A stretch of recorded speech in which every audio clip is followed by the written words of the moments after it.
The loudest little 12-year-old on the block. The first dozen years of Q104. Part 3.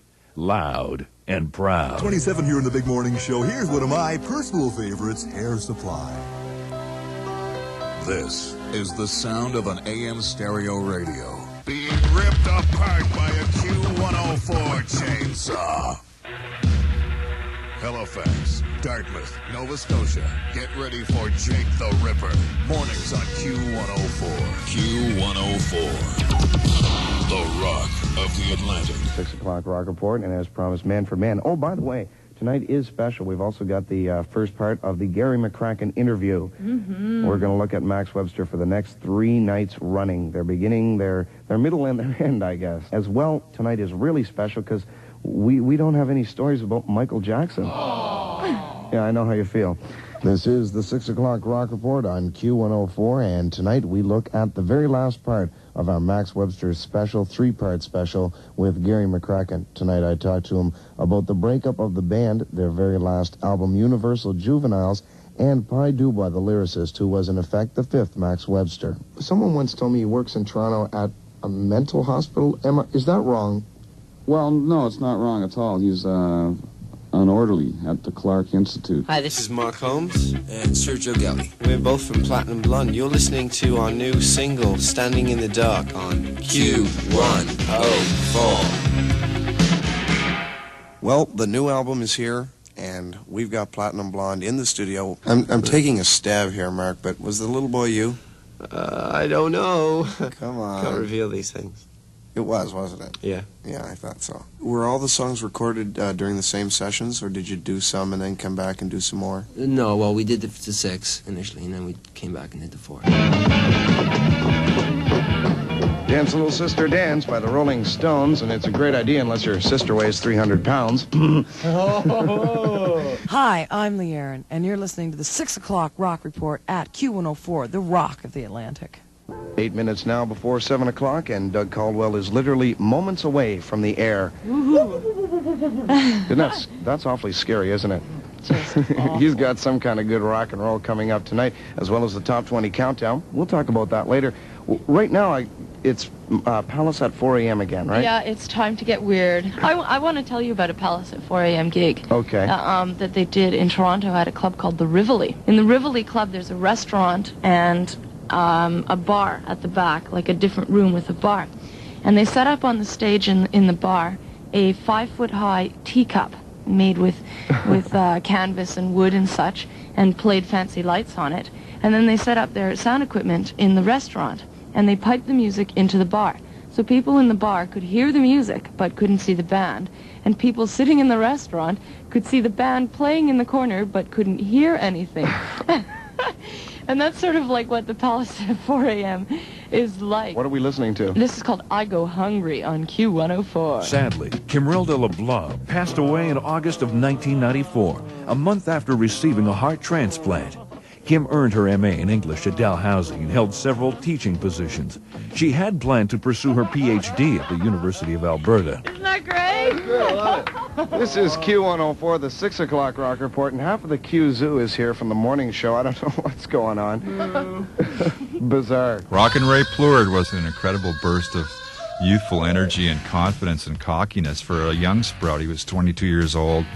What a character, man. I mean, here we were in this brand new station that had a history of being a very conservative outlet, and Rockin' Ray would come in with bandanas around his head and on his arms and Peter Pan getaway boots, and the guy was a lot of fun to be around. He's such a keener about everything he does. A real creative, guy that he always wasn't crazy about his voice. But we managed to get him an hour every night doing the Rock Report. Did a great job. Bands all loved him when they came to town. He's very accommodating for both himself and the station. So we managed to make some really strong friendships with the rock and roll community in Canada through the likes of that show, and Ray's ability to do it and get involved with the artistry. It was really important. It was a perfect liaison.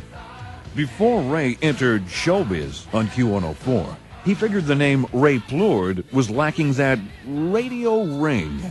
So I volunteered to, of course, submit to the changing of the name. Do you want to give me a DJ name before I go on the air?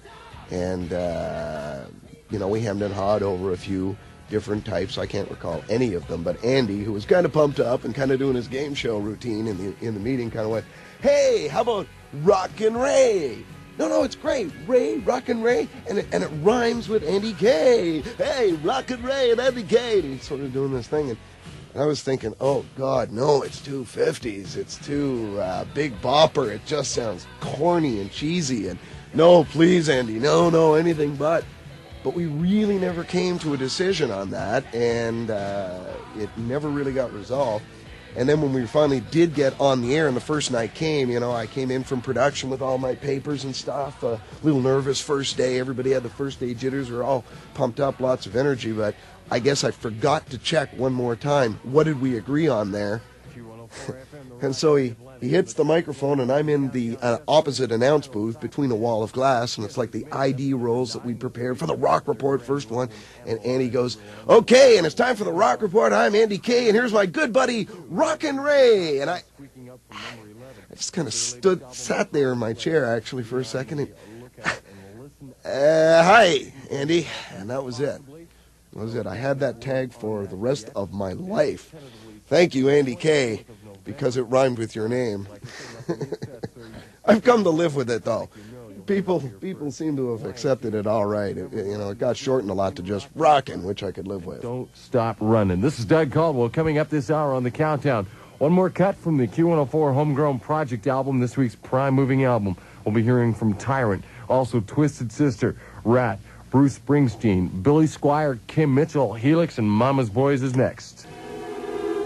Doug was one of the most enthusiastic guys I've ever met in my life, and his knowledge as a musicologist was, second to none. And I had two of them, Bob Powers and Doug Caldwell. I mean, these guys knew music. I'm just like kind of, sitting in the background. Let's rock. All right, let's rock. Give me a rock and roll tune. I'm going to intro it now from the Rock of the Atlantic, Q104, and then you guys kind of program the music. We would have music meetings. I remember the music meetings Bob and I and Doug used to have on Tuesday afternoons. And we used to have a lot of fun. And we would take a chance on music that nobody, still today, will not take a chance on. I mean, classic rock is here to stay, obviously. It's classic, but back then, 10 years ago, these were classics that hadn't really, hadn't become classics, and we were picking them right out of a pile.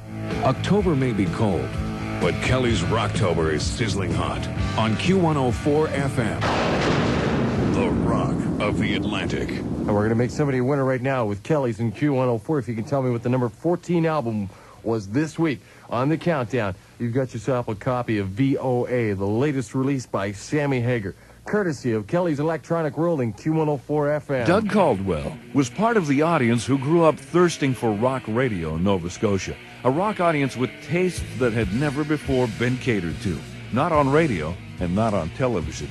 Q104 was almost a year old by the time Much Music signed on to bring rock videos to Canada. I wanted to hear some rock music. There was a need to hear what is now deemed as the classic rock. The Led Zeppelins, the Rolling Stones, the Who's, Key Eagle tracks, if we can use the Eagles in there. You name it, man. Black Sabbath, we covered the spectrum. David Bowie, you name it. There was a need for that music out there, and it was really evident once we hit the air by the amount of phone calls that we got from people. They were so ecstatic. I mean, some of them were in tears. They were literally in tears. They were like, I can't believe you guys are on the air. This is the greatest thing that's ever happened to Halifax, man. I hope you guys never go away. Many Q104 alumni bristle at the suggestion they ran a 24-hour-a-day metal outlet in the early days. Indeed, the mix was, if anything, eclectic. But Doug Caldwell's solid rock show did earn its name. Oh yeah. It was balls to the wall rock. I remember saying to Jake, "Look, Jake, any regulations and limitations to what I can play?" You went, "Nah, go for it." I got phone calls for some stuff that I wasn't even aware of, man. I was getting calls for Slayer and Raven and all kinds of heavy metal bands, which is then when we decided to put together the heavy metal show that Jessica Taylor She hosted that show. The Rock Q104 with a double shot of Foreigner, Jukebox Hero from Foreigner 4, and a Cold as Ice from Foreigner. This is Jessica Taylor, but hey, you can call me JT.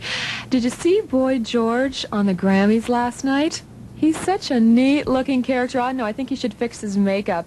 And if you're a Boy George fan, you might want to join the Boy George fan club.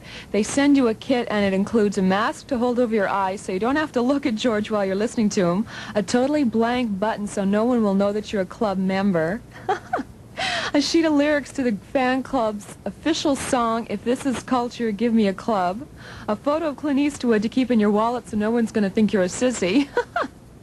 And check this out, the club motto, he ain't heavy, he's my sister. I'd like to say hi to all the guys at the Chemtrade Esso. I drove by today and kind of waved. I don't know if you saw me, but you're kind of cute. This is Van Halen and Hot for Teacher on Q104.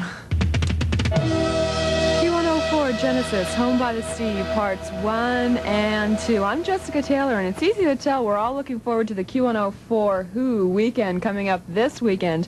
The Who's Who Are You LP is leading Boston's self-titled LP in the Sideshow vote-off by over 18 votes.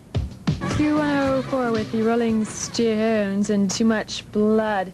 Hal Harbour is actually in here right now. He's in the studio. The guy is here. He's I'm live. I'm real. I'm happening.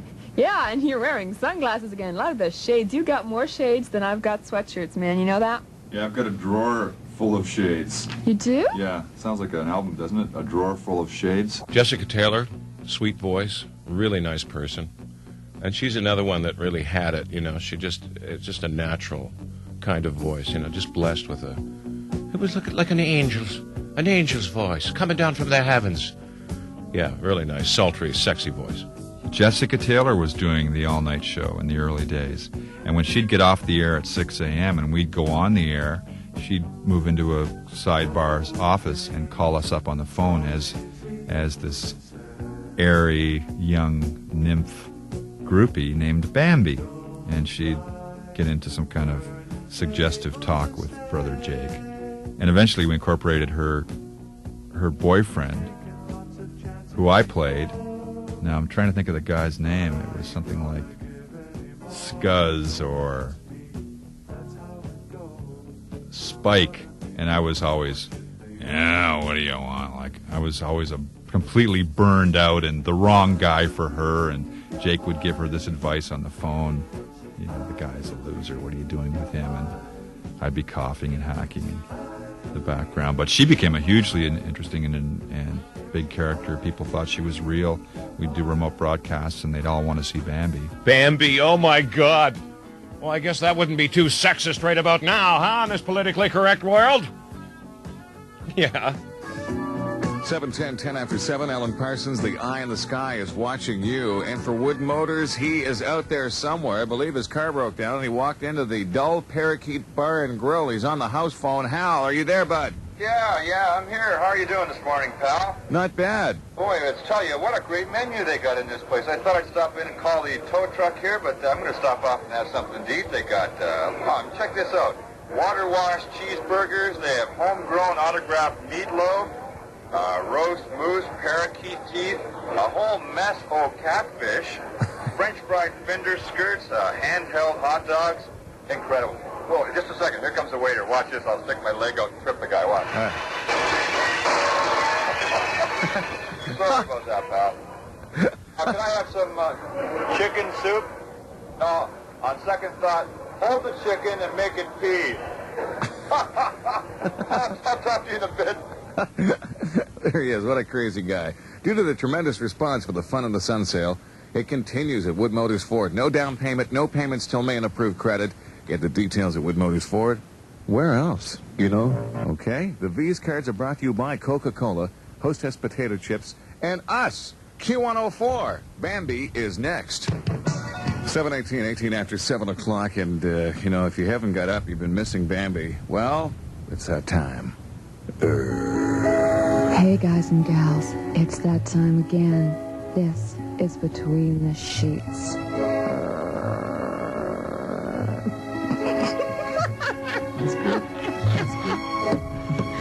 Oh, I love it. Do it again.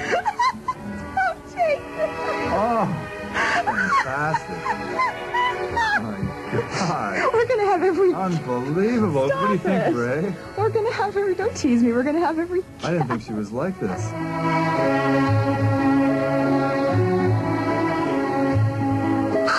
This is your long-distance operator calling from Sarajevo in Yugoslavia. I have a collect call from a Bambi... What's that? Bambi Fawn. Will you accept the charges, please? Yes, I will, operator. You're sure now? Yes, I will. You're positive? Get lost. All right. Just one second. I'll connect you to the party which you will be speaking to. Hi. How are you? I miss you. I busted up my knee. Why? I was trying to keep up with Todd. Todd who? Brooker? No kidding. Yeah, and like I busted it up, so like I got this bandage on it, and like I walk on, like people have to help me in and out of bed and things. Oh, yeah? I wish you were here to help me in and out of bed, Jake. I do miss you. I'm sorry I called collect, but like Mommy and Daddy have gone off to Paris with Roxanne, and like I lost my traveler's checks and they weren't American Express. Oh, no. So like I'm living with Todd right now, which is like really dicey, cause like I'm not well they're staying at the Olympic Village, and like they gotta sneak me in and out of his his kit bag. No kidding. It's a good thing I'm only 5'5". What, you fit right in his kit bag? Yeah. It's a big kit bag, but then he's kind of a husky kind of guy, but he doesn't compare to you. And Todd and Steve were telling me that you guys gave them a power hum? That's right. Yeah. Yeah, that's right. Like Todd's aunt lives like in Nova Scotia or something silly like that, and she called and told them when she was talking to them. No kidding. Yeah. Excellent. Good. Well, I hope it works. They said to say hi, and they're not up yet. They're still in bed. Okay. Well, say hi back. Oh, just say hi to their backs. Yeah, say hi to their backs. No, I'm only kidding. I'm kidding. You are? Yeah.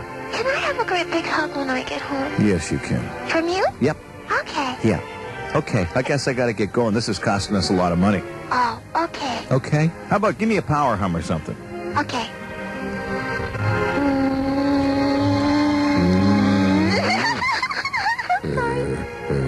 That's as good as I can do. Give me a kiss. Okay, bye. Bye.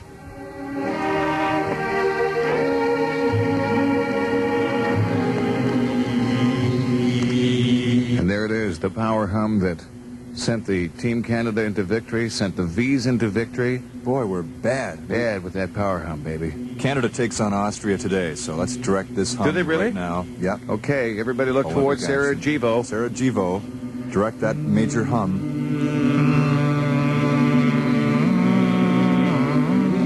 Doesn't matter if it's in key. There we go. That should be good. Yeah, Jessica unfortunately got relegated to that all-night shift, which can be a very lonely, isolated job. But she had a great talent as an on-air person, and I thought she could have developed a little more if she would have been given the break. She had to kind of be at the right place at the right time, and it was unfortunate that she didn't get a chance to work into the morning or the midday show or something like that, because I think she had a lot of talent. You know, the Bambi character definitely showed what she had to offer. But as can happen when you're doing the all-night show, you kind of get isolated and you feel lonely and left out of the mix, and it didn't quite pan out for her here, so she eventually left. And while Q104's fiercely loyal audience soaked up the characters, the personalities, and the new style of radio, there were many dissenters in the community. Churches and special interest groups decried the Q's no-holds-bar approach to any and all subjects. Nothing was taboo for Jake and his troops. And Q104 took shots at everything from their competitor to religion to homosexuals. As Bob Powers recalls, one offense they were often accused of was sexism. We did carry on considerably about women. The only woman at that time we only had a few women on the air. There were limited roles. So everybody was jock and was a male, so it was tough. The only one we had female jocking was Jessica on all nights, and she fell into that Bambi mode which just sort of perpetuated that leather weather girl, Bambi kind of mentality. But it was right for the station. I really believe it was. There was nothing like it here before. There still hasn't been anything here like it. Regardless of those, I just think that it helped Metro advance its growth. It's mature as a culture, its own microculture, if you will. You need somebody rattling the cage and stretching the envelope, if I could get into the right stuff there for a minute. So you're a biking kind of guy. I got a bike here this morning. I wanted to tune up for you and check it out here. What do you think? How's it sound? Yeah, it's running good.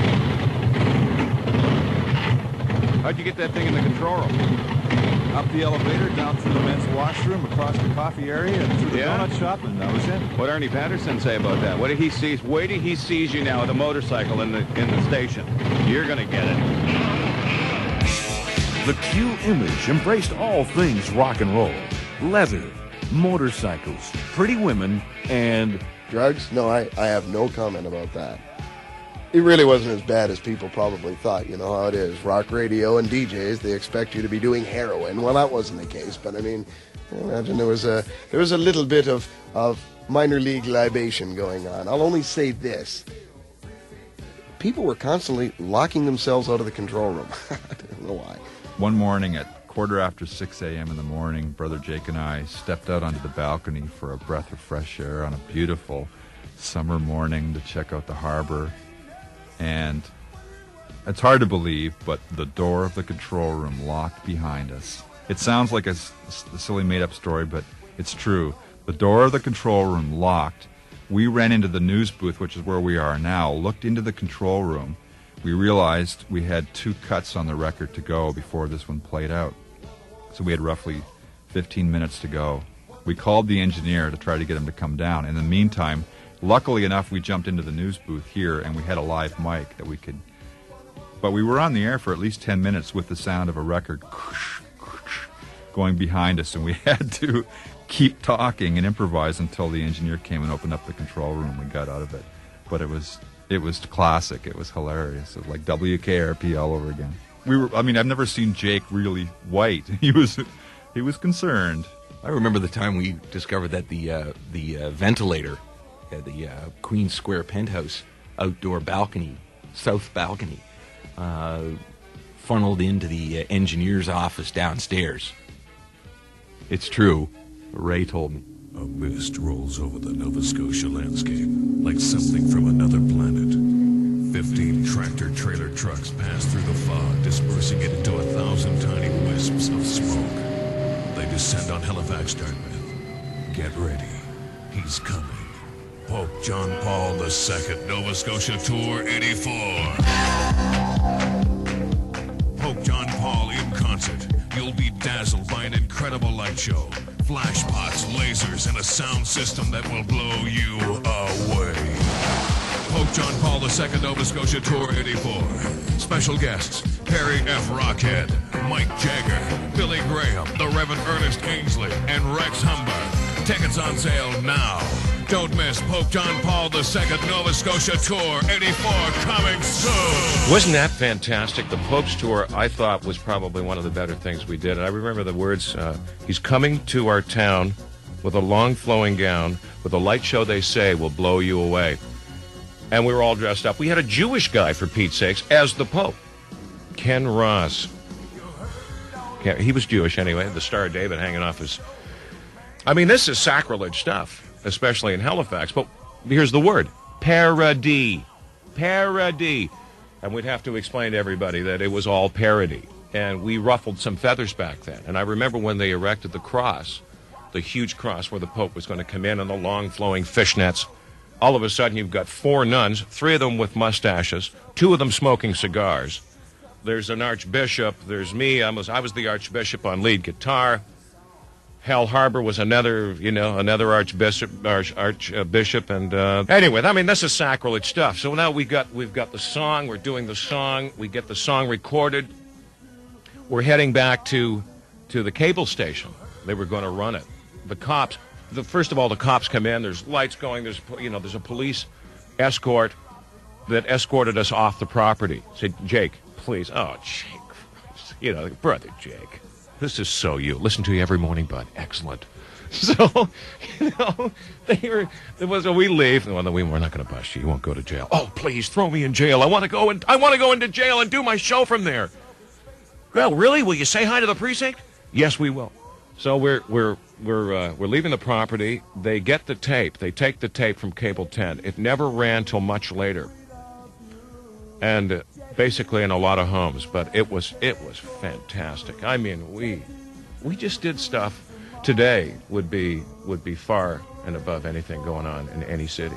It was just really that good.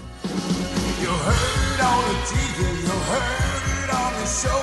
The man they call the Pope is here to rock and roll. He's coming to our town with the law flowing down in a light show they say that will blow you away. The JP2 they will flock to watch, stare and gawk at a man seldom on the road.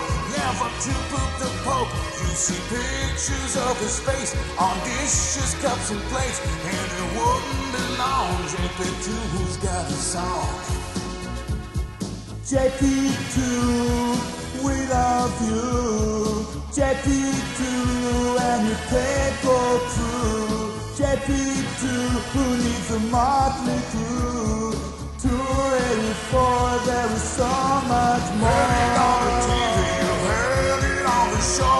The man they call the Pope is here to rock and roll. You know, what sticks out in my memory is I was on the air one afternoon, and I got a phone call from a friend that was working on putting up these towers and building the stage for the Pope. So he calls me from the Commons, and he goes, Andy, there's some nuns on the Commons playing touch football. You guys have anything to do with that? Oh, so you know, it had to be Brother Jake. And Jake had gotten some of the other jocks from the station. And I forget, maybe it was Jim Armstrong who had a beard. Anyways, he was dressed up as a nun, a nun with a beard, playing touch football. The groundswell of outrage was instant throughout the notoriously conservative city of Halifax. And inevitably, Q104 became the topic of discussion on CJCH's Hotline phone-in show, with host Steve Murphy and the caller, Hal Harbor. Yeah. Well, we heard one of your listeners comment on one of the bits that we had done on the radio over here in regards to John Paul II. Yeah, maybe you could tell us about it because I didn't hear it.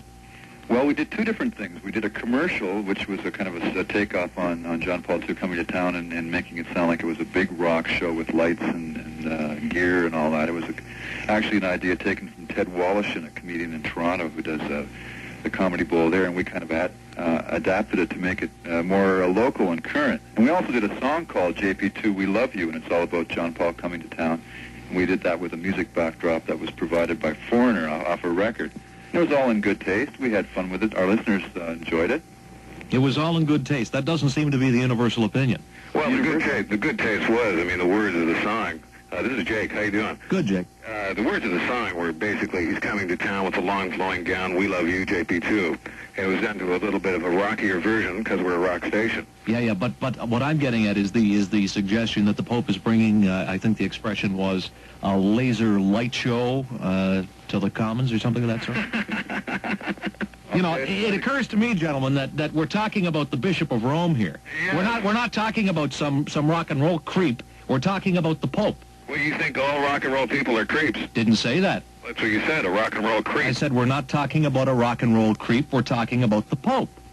Yes, and we thought with the lighter side of him coming here, with the dishes, cups, and plates, with his face embroidered on everything from soup to nuts, we thought we'd just make light of it, and I think a lot of people appreciated that. Well, again, I can understand the idea behind making light of anything, but what I'm really wondering is it in good taste? I think so, because basically I'm a Roman Catholic myself. I was an altar boy, if you can believe this, till I was 18 years old. All right. And when my mom heard it, she went, my God, my son would never do anything like that. That was her reaction, too, but most of the people my age and in their 20s, they thought it was in good taste. We did get really good reaction, and, well, by the way, station manager Arnie Patterson went on the air on CFDR. He played it for his listeners, and yes, I guess they did feel that some of them in that, an older age bracket did feel that it might have been on the line. Well, let's face it, you did it to shock people, right? Yes. And that was the only reason you did it. You wanted to offend some people and shock some people. We didn't want to offend people, We don't want to offend. We wanted to do it so we could get on your show, Steve. Well, hell, it worked. Good of you to call, guys. Thanks a lot. 8 minutes after 10. Back in a moment. Q104 management took an earful from irate citizens, among them Archbishop James Hayes of the Roman Catholic Archdiocese of Halifax. But Arnie Patterson says he wasn't terribly concerned by all the fuss. Controversy in radio, as a newspaper, is not a bad thing. Now, you don't go there's no question that John Paul II tape was, without question, a bit different. And they did push it. But it was funny. And if you took it as humor, and it was intended as humor, plus the fact that the controversy it created, it was a big hit. People either liked it or disliked it, and that's what this business is all about. And you try to, it's like writing opinion. You try to balance it off. One of the great things in journalism is that you try to, if you express an opinion, you go back to the other side, the offended side, and give them an opportunity to retort. I'm not sure that we asked Pope John Paul II to come and be interviewed on radio and reply to Brother Jake, but it was all done in fun. There was no one hurt. The Archbishop, I think, was offended. And I would think a lot of older people were offended, but these are different times. The early days of Q104 were laden with controversy. The radio station felt the brunt of ill will over a variety of local issues. When rock concerts spilt their energy into the streets and vandals destroyed transit property, some blamed the hedonistic message coming from the new arrival on the FM dial. The Q countered their accusers by airing public service messages by one of the station's pals, a Dartmouth police officer, imploring that listeners act responsibly. Q104's weekly promotion, the hugely successful rock and roll ski bus, had to be canceled when ever-increasing numbers of inebriated revelers would turn up at the hill bent on gonzo ski parties.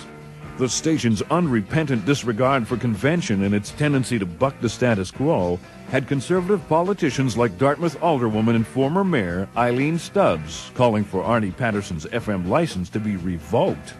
And Arnie got the message that many residents were unhappy with the city's new radio station. I'd get calls, which you would obviously get calls and letters, because a lot of the stuff was close to the line. It was so totally different. And it was also a bit sexist, the style of radio. And I'd get a lot of calls about chauvinism, and it was. I thought it chauvinistic, other than this. I must say that I never intervened. I never got involved. They ran it. If anything, and I learned this a long time ago, it's like being a good editor, that you edit only when necessary, and knowing far less about it than they did, I didn't intervene. But there was the odd, you'd get the odd complaint from an advertiser or someone, because there's no question it was irreverent at times. Not long after Q104's sign-on, radio evangelist Perry F. Rockwood's daily telephone sermons began targeting the station's music and morality. Of course, when the Q staff caught wind of that, they began airing the tapes. Today for calling, I don't have to remind you of the awful effect of rock music on our young people today. Rock is always associated with the drug scene, and our police officers ought to realize that the rise of drugs in the area is closely related to the rock music the young people listen to.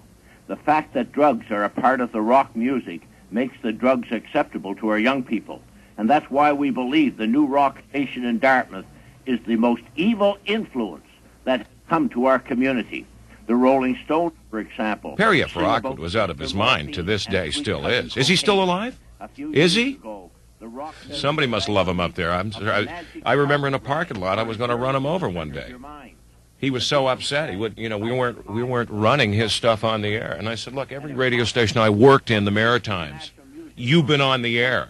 Why would I run you on the air?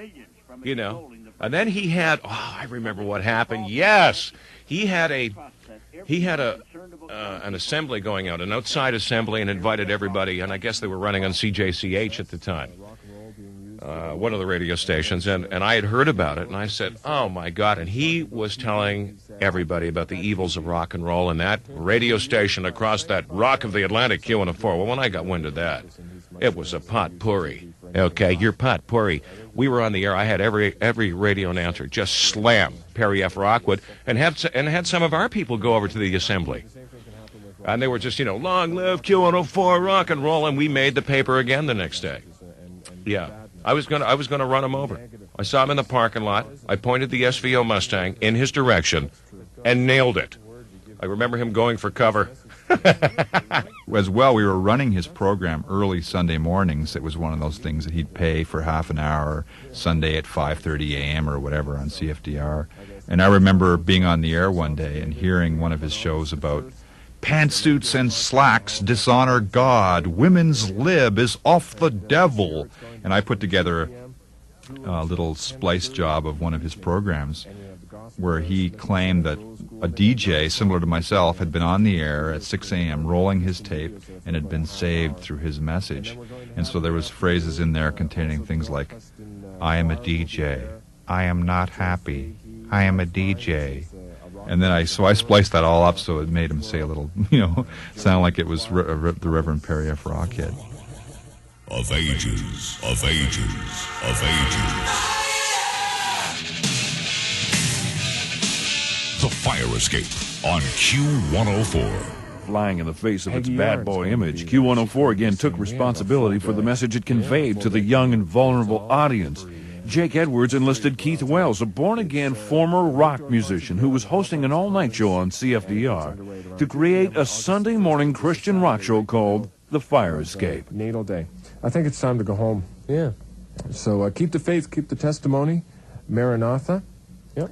And this is some music by the Lifesavers, When We Live for the Sun. The program was co-hosted by Keith's friend Sean Moore. The two related through relaxed conversation a positive spiritual path for any Q104 listener who needed guidance. It broke ground in Canadian radio, promoting a new genre of hard rock music. And in 1985, Roy Bonesteel featured Keith in a segment of the CBC television program Man Alive, focusing on Christian rock. Driver. Keith Wells with you this morning as we listen to contemporary. Across the harbor from Halifax, high above Dartmouth, Nova Scotia, another Canadian station devotes a regular hour to Christian rock. Good Sunday morning, Keith Wells. It's on early Sunday morning, not prime time, but every little bit helps. And DJs like Keith Wells think it could be the start of something big in this country. The Christian music industry is very young. It's only about 10, 12 years old. And when I first started, I was playing the same records over and over and over. But now there's a greater quantity of what we can call heavy metal Christian music or heavy rock Christian music. Now, Q104 is a very, very heavy station. It's probably one of the heaviest in Eastern Canada. One of the strongest motivators, one of the strongest influences with young people today is definitely music. There's no getting around that. So it would only be logical to go through that medium to get the gospel of Jesus Christ to young people. Well, do you see it as entertainment or do you see it as conversion or proselytizing? That's a good question because it can take both stances. A lot of it, I think a lot of it can be just simply entertainment. There's nothing wrong with that. Christians need to be entertained themselves. Then also there is that side of it that is ministry. And I would think that most of the people in it would desire their work, their music to be a ministry. And that's why there's so much problem with it. That's one of the reasons the church is having such a problem with it is because it is a new ministry. However, there were conflicting spiritual forces at work in the Q104 control room. Doug Barron. Jake and I were here doing the morning show, and somebody sent us a stripogram. And John Darrell at that time was doing stripograms with Candy, who was a local stripper, dancer, escort, and they both came into the studio and live on the air brought a boombox, set it down on the table here, put on a piece of music, and proceeded to strip on down to a pair of leather thong underwear, and then, after that was over, gave Brother Jake an air check tape. and applied for a job. John Darrell had worked with some of the Q's veteran jocks in Moncton, Fredericton, and Sydney. In fact, he was a part of a massive wave of talent that flooded Cape Breton's top 40 giant CJCB in the mid-'70s. He and Jake Edwards were among an air staff that boasted future Hockey Night in Canada host Dave Reynolds, and Leo Brown, better known as Greg Lee in his days at CJCH Halifax, and now over 14 years at Chum Toronto. Music spirit. You've got the music spirit. 1270 CJCB.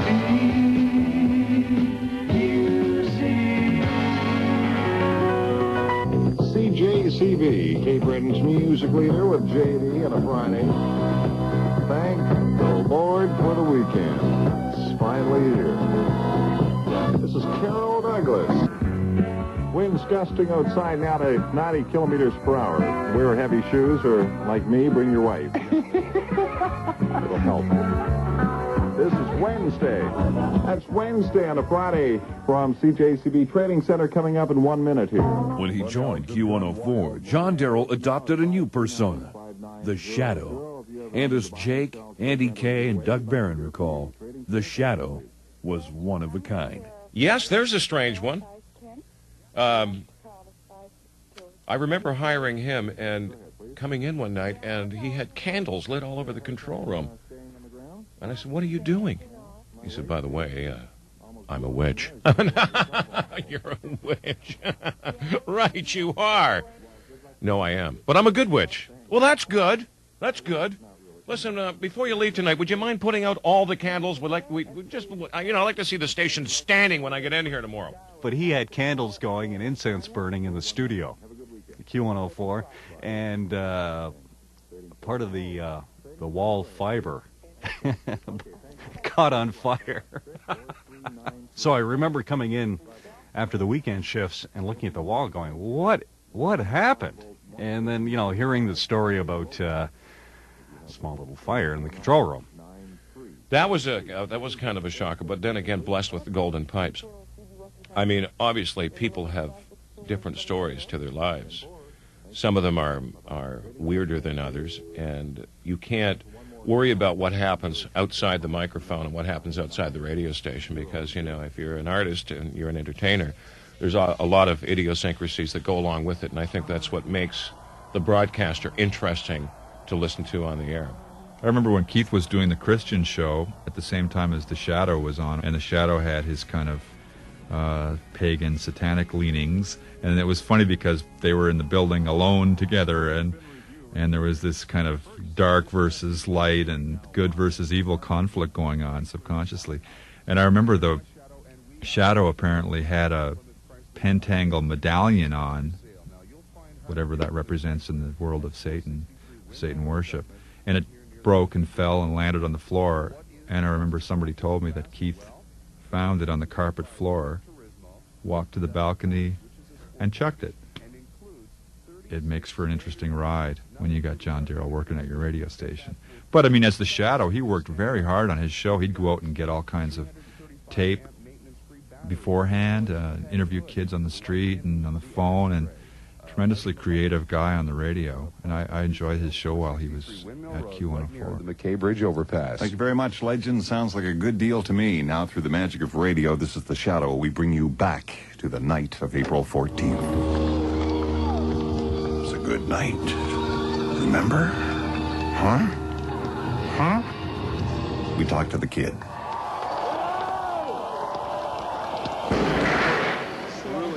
That was excellent. Okay, my name is The Shadow. Nice to meet you. Q104. Nice to meet you. And it was a great performance on stage. Thank you very much. And I think the whole audience was with you all the way.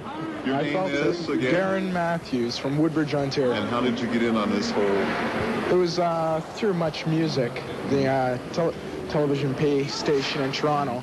I just won the contest. I sent in 207 entries, postcards. Q104's afternoon drive personality, J.C. Douglas, joined the station in 1985 and remembers working with The Shadow. I don't know if anyone ever fully understood John Darrell's personal life. I don't think anyone wanted to know the full story behind his personal life.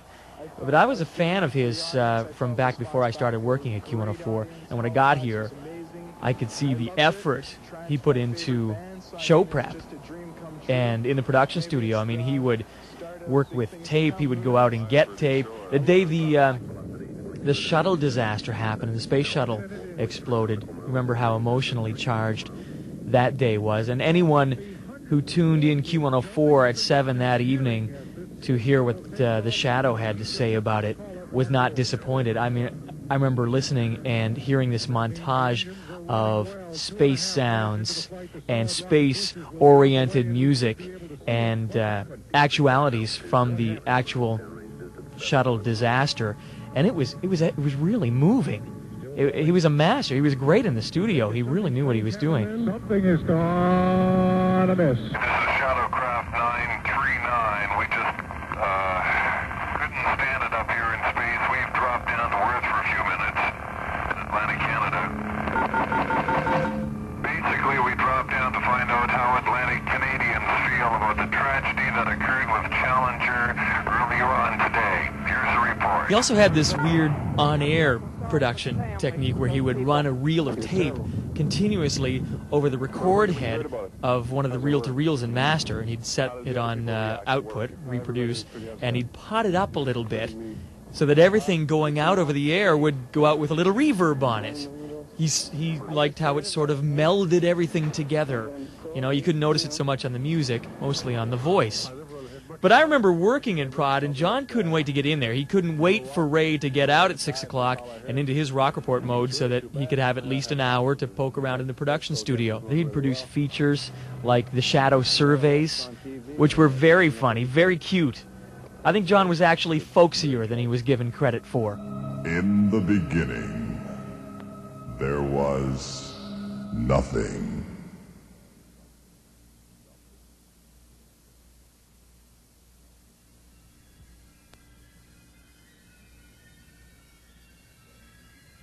Then, man discovered his hand.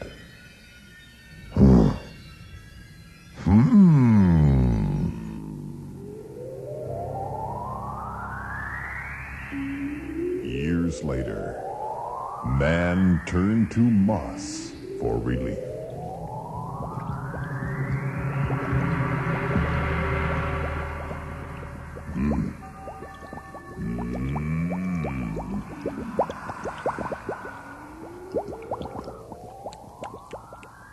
Finally, the ingenuity of man's desire for a more pleasurable method led to the creation of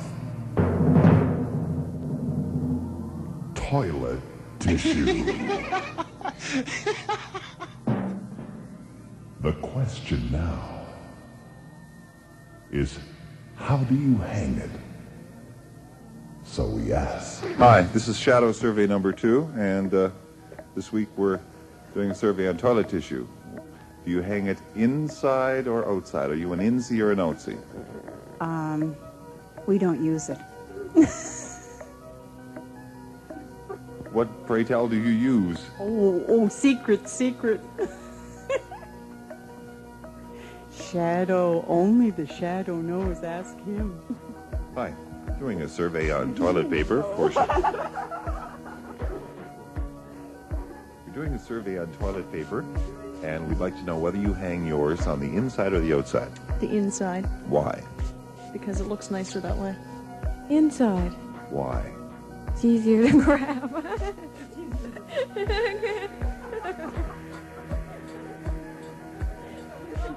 Can you do pictures? I have a daughter that goes like this. The inside, Why? because everybody else does. I hang mine on the outside. You're weird. Billy Bob, we're doing a survey on toilet tissue. Oh, wow, right in my alley. I'm glad you mentioned that so early in the morning when I feel good about toilet paper. I usually use both hands when I got something nice and thick, and the other one I feel a nice smooth number 10 sandpaper. Number 10, smooth, yes. Yeah. Anything else? Well, we'd like to know whether you hang it on the inside or the outside. Are you an INSI or an This OC? I'm an is OC. Shadow Survey number 4. This week's question. When you're making love, would you rather be on the top or on the bottom? Depends who was on the top.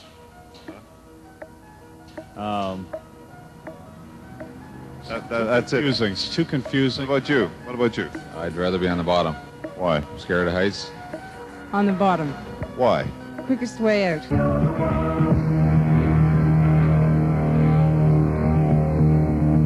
You're listening to the Rock of the Atlantic, Q104 FM.